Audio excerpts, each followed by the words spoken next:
টবে যারা লেবু গাছ করেছেন তাদের জন্য একটা গুরুত্বপূর্ণ টিপস বলে রাখি। টবের গাছ যে কোনো লেবু গাছ যদি 2 বছর বয়স হয়ে যায় সেই লেবু গাছের কিন্তু শেকড় কাটতে হবে অনিবার্য।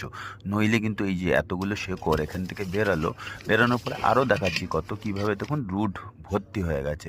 এই রুটটা না কাটলে কি হয়, এই রুটের জন্য জ্যাম হয়ে যায়, ও কিন্তু জলও খেতে পারে না, আবার কিন্তু খাবারও খেতে পারে না। এই রুটটাকে হালকা করার জন্য মাটিটাকে আরও হালকা করার জন্য আমাদের কি করতে হবে, প্রতি 2 বছর অন্তর অন্তর যে কোনো লেবু গাছে কিন্তু শেকড় কাটতে হয়। আবার ভালো গ্রোথ থাকলে 1.5 বছরেও অনেক সময় লেবু গাছে শেকড় কাটতে হয়। শেকড় কাটলে কী হবে, মাটিটা হালকা হয়ে যাবে আর অনেক স্পেস পাবে। স্পেস না পেলে অক্সিজেন হবে না, ওর ভেতরে খাবার যাবে না, জল যাবে না, প্রচুর সমস্যা হবে। ফুল আসবে ভুরি ভুরি, কিন্তু একটাও ফল দাঁড়াবে না। তো ফুল যে কটা আসবে সে কটা যদি ফলে পরিণত করতে চান এই টেকনিকগুলো ইউজ করবেন। দেখুন কত শিকড় আরও বেরোলো। এত শিকড় থাকলে যদি টবটা জাম হয় ও